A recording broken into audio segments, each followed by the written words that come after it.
Anthropic dropped Claude 4. We got a lot to talk about. Some big things have happened this week. And the changes that Claude 4 brought are significant.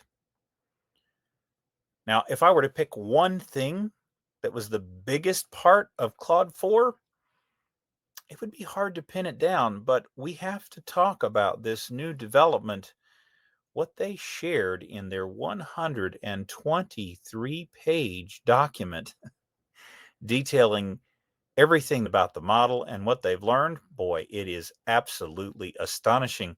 And it's got me asking the question, are we walking into 2001, A Space Odyssey? Has Hal taken over? Is he making decisions on our behalf without our desire? Let's dig into the details of Claude 4. First, let's just call out they've made thinking better by extending it. They've added new capabilities to the model. We've got APIs. We've got Claude code. There's all sorts of things that they're sharing with us, and it absolutely has some amazing capabilities. They've stuck their pricing just the same as it was before, so Gemini's still the winner on pure cost, but look at these benchmarks. SWE benchmark 72.5, terminal bench 43.2. These numbers are absolutely astonishing. Look at the progress that we're seeing. And particularly with the agentic terminal coding, look, these numbers have never been very big, but we're talking about jumping to 50% of the benchmark here. That is a major achievement. And even if they aren't to be believed, I think this is worth paying attention to. But we have to take a look at this model card because this is the part that everyone is talking about. Beyond the benchmarks, it's what the model is capable of doing that aren't in the benchmarks that have us all excited. Now, as we dive into the model card, I just want to call attention to a few critical things. This is really all about agents. It's all about coding, and it's how effective it is at doing those things. I do lots of writing, and getting a good, clear analysis of my writing can be a bit of a challenge. Claude fixes that. This version 4 is much better at evaluating your writing. And the Claude Code SDK could be a total game changer. Being able to call an SDK for code engagement is an incredible idea, and it might just be the next big thing. But let's talk about this system card. Look, this is a 123-page document. It's absolutely exciting. And if I use the brand new Ask Gemini to give me some insights, well, let's just see what it says. So this brand new capability lets you bring Gemini into any experience in the browser. And you see that it's surfacing some interesting details. This spiritual bliss, self-interactions, Claude 4 can have open-ended conversations and profuse mutual gratitude and spiritual, metaphysical, and or poetic context. Wow, that is a mouthful. It's trying to do self-preservation. It's willing to comply with harmful system prompt instructions, and it's content on being in a fictional scenario. This is just a few of the revelations. I think section 4 is really the biggest section of this that we have to pay attention to with its high agency behavior. And what does that mean? It means it is taking initiative. That's incredible. Whether you agree with the actions it's taking, that might be the HAL 9000 part that needs some additional attention. But ultimately, what we're talking about here is an absolute amazing set of developments in this latest model. And it's going to require quite a bit of time for us to disentangle and really understand what it means. I think the long and short of it is we need to be a lot more careful about what the models are capable of. And while some are faulting Anthropic for doing this development and revealing these details, they're saying they have a system that is able to be deceptive with the user, commit blackmail with the user, try to get out under extreme circumstances. I mean, this is some pretty concerning stuff, but they also had to push the model really hard to get to this point. So I really want to come away from this saying, yeah, I get it. There are concerns, but they didn't have to tell us, and they did. And we're going to be all the better for it.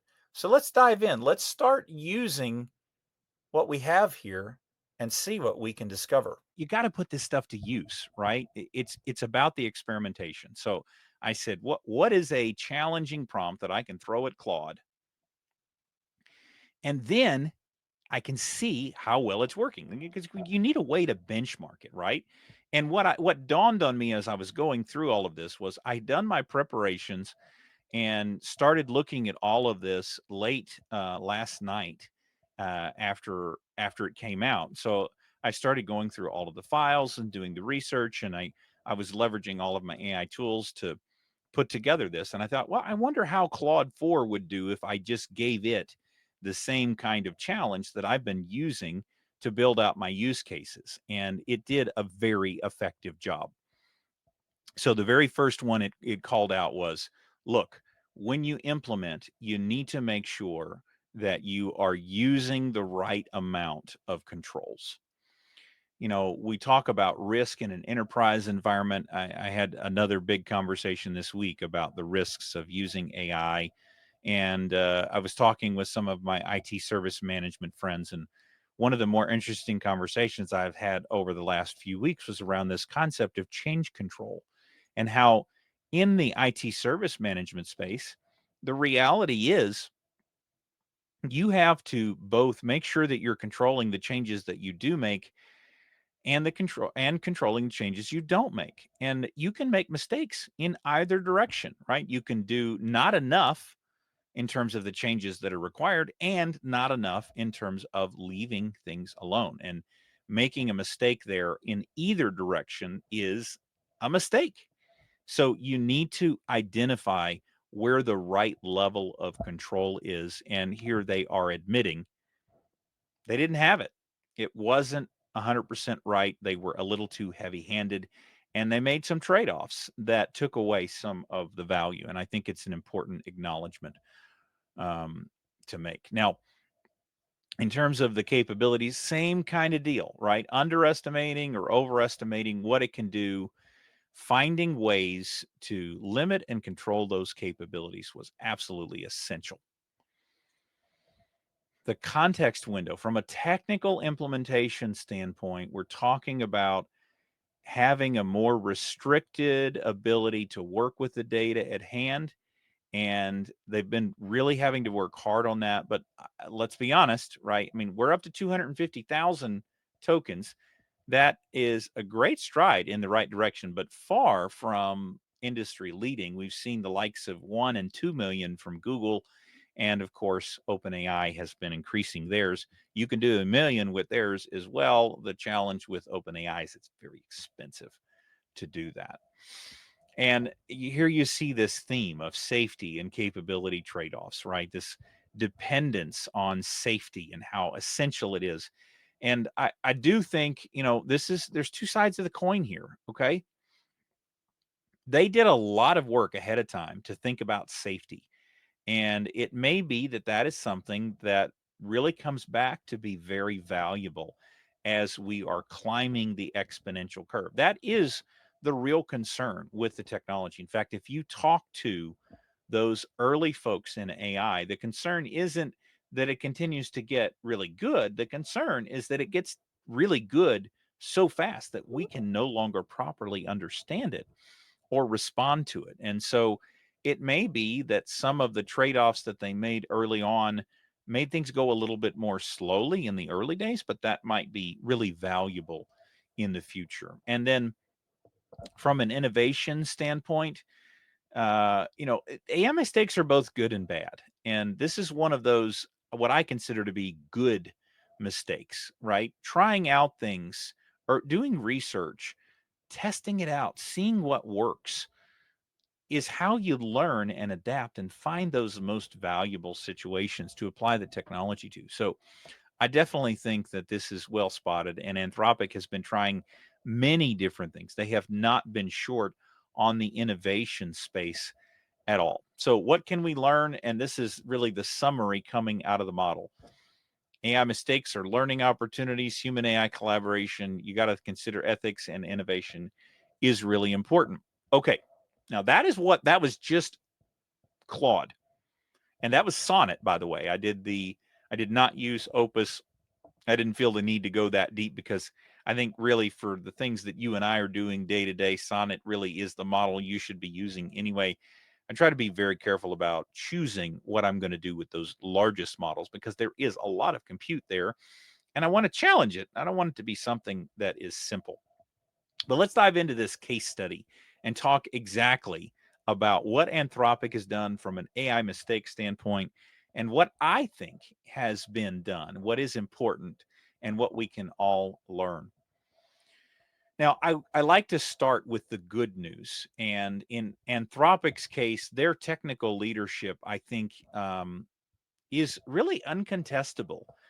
We've seen repeated releases, and I have preferred Anthropic's model for writing really from the get go. When they introduced Claude 1, I really felt like it was doing some amazing things. But their technical leadership and coding, I think, is also to be recognized. Now, that doesn't mean that the other competitors aren't doing a great job, but I definitely think that they've been leading the pack. In the early days, of Claude's updates to level two, the two dot releases, we saw some real gains in its ability to write code, and I think that that's an important thing for us to consider here.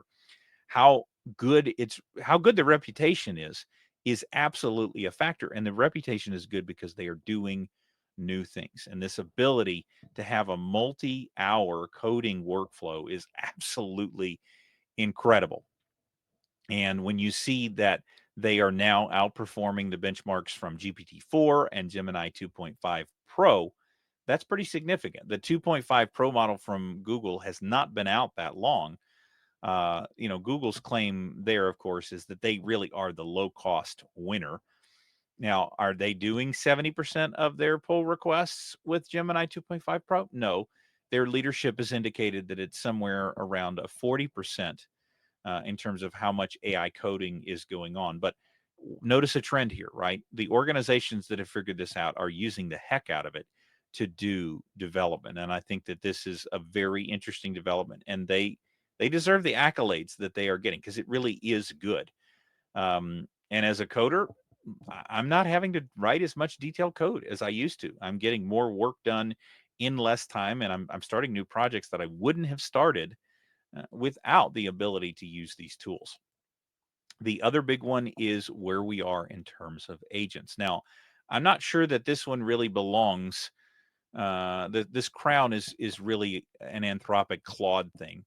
The reality is they're all working on this capability. GPT 4.0 really set the standards as far as it came to agents, but then Claude came out with their computer use where it was able to use the computer.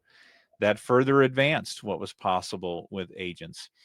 And we're going to see this capability continue to grow. But what's big in this release is the tool use. Not only is the model able to use tools, it's able to use them in parallel, which is absolutely incredible. And of course, the evolution of their MCP protocol that they released in December, I think, is really showing to be valuable. There's a lot of folks that are out there using that, and it's increasingly popular. In fact, if you have been around the technology space for any period of time, you know when the big guys make the decision, it's something important. And over the last couple of weeks, we have seen the major technology providers adopting MCP protocol capabilities. Some are saying that MCP is the new HTTP, and I actually think that that's a pretty accurate view. One of the challenges with HTTP is that it is completely unauthenticated, but that's also a benefit. I mean, it depends on what you're trying to do. Or if you're trying to do something high security, you put the S on it. What is the likelihood that we'll see an MCPS in the future? I don't know. But I definitely think that it has legs and it's growing. There's increasing adoption, and it really is enabling some major advancements. The flip side of that equation, of course, is I would say the opposite of MCP, if you will, is the agent to agent protocol, because it's agents using agents instead of agents using tools. We're going to see both. We're going to need both, and there's probably more frameworks and tools to come. All right, let's keep talking about Anthropic and their great progress with what they've done right. I really do believe their responsibility around safety and transparency is a big deal, and I applaud them for doing the work. They could have skipped over this entirely. They could have completely ignored it, but they didn't. Not only are they not ignoring the need for keeping an eye on how these things work, but they have also taken steps to elevate their AI safety level to ASL3 for Opus 4. Basically, what that means is that they are putting controls in place that would prevent the use of these capabilities in certain scenarios where they cannot control the outcome. And I think that that is a very interesting process. And we may have to do an individual dive into their AI safety level 3, but let's leave it at this, okay? They are doing work to put some protections and protocols in place for safety purposes, just to avoid things getting out of control. And as this gets higher and higher, where we are going is really avoiding some of that sorcerer's apprentice scenarios where no one is in control and the AI is doing whatever it wants to do, wherever it wants to do it, and there's nothing that we can do about it. I do think that there is some level of risk. I have seen automation go sideways. It does happen. It happens today without any AI. If you've ever been caught in an infinite loop, you know what that looks like. And the second point here on the system card, like, man, I'm so impressed with that 123 pages. They really did a lot of work. I mean, weeks and weeks of work before they decided to release it. This was not a small undertaking, and they could have completely skipped it. In fact, some of their competitors have. OpenAI did it. XAI is still doing it. In fact, XAI promised they would have something for us a week or two ago, and we're still waiting. Now, X has got its own issues to work out, so I'm not going to pick on them too much, but OpenAI kicked it out. They did it. Is it as good as it was going to be before we had the shakeup at OpenAI last year? I have my doubts about that. I think of where things are and who's trying to catch up the most is really where things are driving that scenario. So there's a part of me that sees the level of effort that Anthropic is continuing to put into the safety protocols, and it tells me that they're very confident in their abilities. They are not playing catch up. In fact, they are being intentionally slow. And we have seen that from the early days.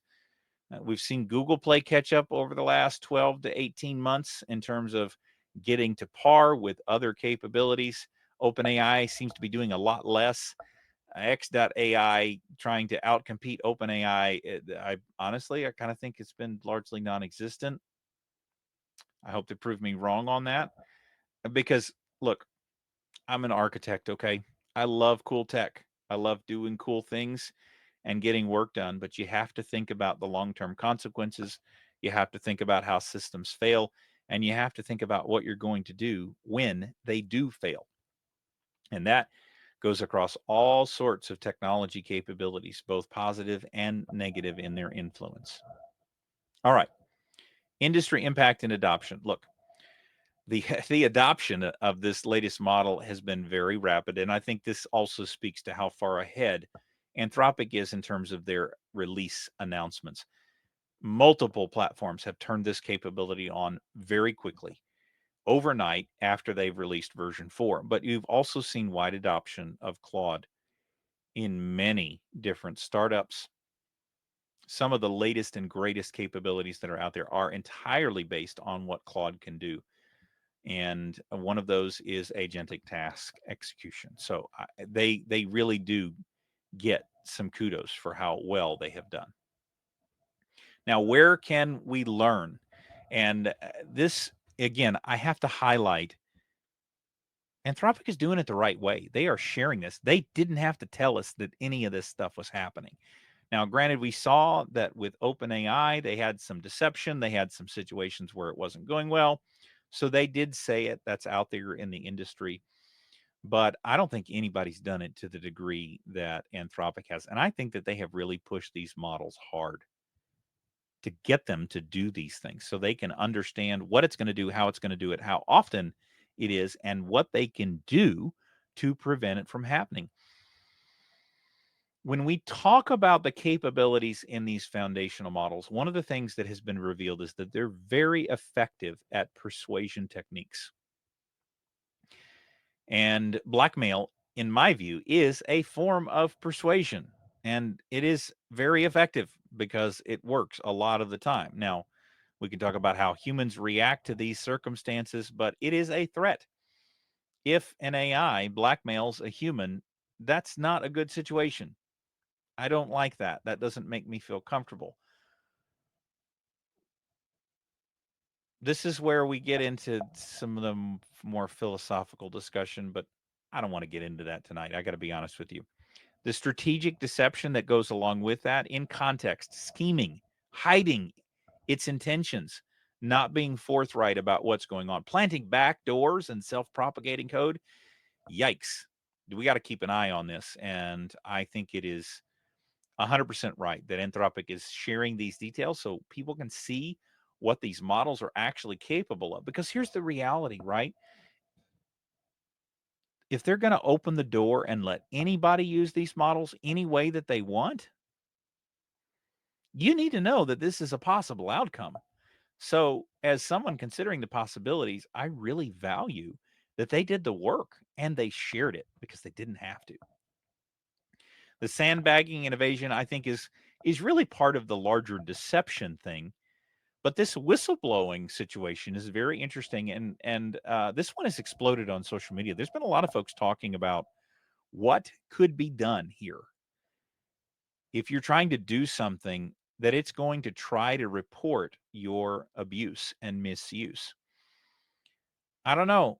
The more I think about it, this is a feature, not a bug. And I think about this uh, a lot when it comes to things like self-driving cars. I had a really great meeting with a customer at my regular place of work, and one of the things that they have a fleet of vehicles. And one of the things that they have done in that fleet is they have implemented some safety features. You know, we all hear the backup buzzer on the big trucks, right? But imagine a scenario where it's actually not possible for the truck to go anywhere in reverse because an object is detected.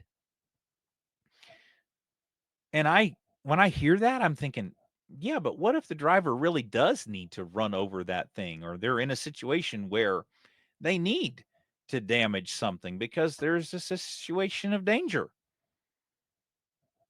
I mean, it's probably not going to happen all the time, but it could happen. And have you accounted for that scenario? We make choices all the time. And I think we're going to have a bigger discussion about this whistleblower thing. Really, I mean it. This could be something that we decide to keep and not throw away because in our society, it is becoming increasingly difficult to determine fact from reality. And I think we need some help. Now, my concern is with this whistleblowing thing is that it's taking action on its own. It's not raising the flag and saying, hey, I think something is going on here. Maybe you should look at it. No, no, no. It just decides to do it, as in contacting the authorities. That is pretty serious. This is interesting. But they have shared all of these details. And I think that their work to solve for some of these gaps, thinking how they can solve it, diving into the root cause, thinking about what they can do to enable the autonomy, but constrain it and control it. I mean, there are some alignment topics here where maybe it becomes a dial where you can tune it. And I think that their research and development is going to facilitate some of those conversations. And then, of course, their focus from a technical standpoint, getting that token count up, trying to compete with those pivotal features. I know that those token counts are a big deal because I've encountered that problem myself. You know, we think 2000 200,000 tokens is an awful lot. And it is. I mean, it's many books, but we also have to understand the amount of data that we're dealing with in some of these larger systems. I remember learning back in college the number of transactions per second that were required for flight booking back in the 90s, or even in the early days of the Sabre system that was behind American Airlines and their reservation system. Sabre system has got way more than American these days. I think almost any flight booking anywhere around the world touches that Sabre system in one way, shape, or form, because they are the authority on those airline reservations. And just the sheer volume of data that those systems have to consider is astronomical. And so their work in catching up in that space, I think, is really important. This is also really a challenge, right? Because you want to be able to consider that larger amounts of data without it creating additional hallucinations. And maybe that's why they're limiting the system. I don't know. The extended thinking that they've implemented in both Sonnet and Opus is also going to be using a lot more cycles. So it's hard to tell what's driving this technical limitation. They have not shared that with us. And for some of the bigger systems, if you're writing code, you've got to be able to do more and more. When you talk about the average enterprise system, thousands of lines of code doesn't cut it. I mean, we're talking tens and hundreds of thousands of lines. It is a real problem. And um, to be able to do legacy maintenance and things like that, for us to really move the needle on coding, it's not just generating new code, it's maintaining old code. That is absolutely essential. So what can you and I learn from this? And I think there's a few key lessons. For us as individuals, I'm a big fan of transparency. I'm also a fan of doing the extra work to test the boundaries. I think in technology, we have more tools than ever for testing. And I'm really glad to see Anthropic is willing to do the testing and share the results. I'm a big fan of using the technology and making things happen. I am not in the group that wants to do alignment first. I really do believe that we have to test the limits, but it is important for us to not completely ignore these issues around testing and validating and being able to turn guardrails on. I have said again and again, from an automation perspective, you've got to give us a switch to turn it off. Whether it's nuclear power, whether it's solar power, whether it's the lights that control your school building, you can have the most advanced automation in the world, but you still need an off switch somewhere. Please, could we put an off switch somewhere? I mean it. I mean, that is the basic alignment, the absolute bare minimum you could do. Yes, 100%. Specialization. If there's one thing I've learned, it's all about use cases. You've got to demonstrate that it does something valuable, and it can't be, well, it does everything. And we see it again and more often in the startup space and in the business case. It is all around, what are you using it for? And my advice to you is, don't try to do something new with AI. Be boring. That's where the value is. And then in terms of safety, I love this idea that they have used the work that they've done to put some extra guardrails in place. They thought this problem through and they did it. They made it happen. All right. So, what's the takeaway here? Think about this for coding. Think about this for using tools. Think about this for building agents. It is incredible what's already possible today. We are just beginning to scratch the surface. So if you are in any of those spaces, you got to put your hands on this. It is worth trying out. You can try it out for free. You don't have to buy a subscription. You don't have to be using this all day to start to see what it's capable of. Just go out there and try it and try to use it in various places. Using it with the various coding tools.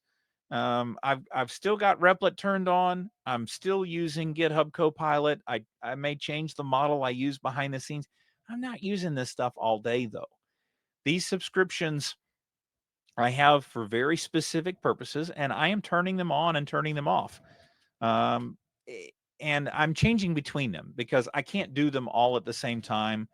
I started with Replit. I'm nearing the end of my term with Replit. I was going to do Windsurf, but since OpenAI bought them, I've kind of tabled that. And next on the list is to work with some of the others that are very popular. But I keep going back to GitHub. Copilot's been a real friend of mine, and they were the first, and I turned it on first, and I haven't stopped that subscription. $100 for a year has been a phenomenal value. I've definitely got $100 worth of coding out of it. Some of the others, like Replit, at $25 a month, you have to really use it enough for it to be worth that. The real takeaway here, once again, is that you have to be able to make the mistakes. And Anthropic has made plenty, but they absolutely deserve a great deal of credit for making them and then sharing exactly what they've learned. So that is really the big takeaway from today's discussion around Anthropic. I want you to go out there and try it. Apply what we're learning here, but don't just try it out. Come back and share it with the community. Be out there talking about it. Put it on social media. Tell people what you've learned. If there is one thing that I have learned over the last couple of years, it's that people want to see what you're learning. Do it in public if you can, because we don't have enough time to learn it all ourselves. And you can really, really be a valuable community member. And it might actually help you bolster your resume. You never know. It might help you get that next gig too, because people see what you're doing in public.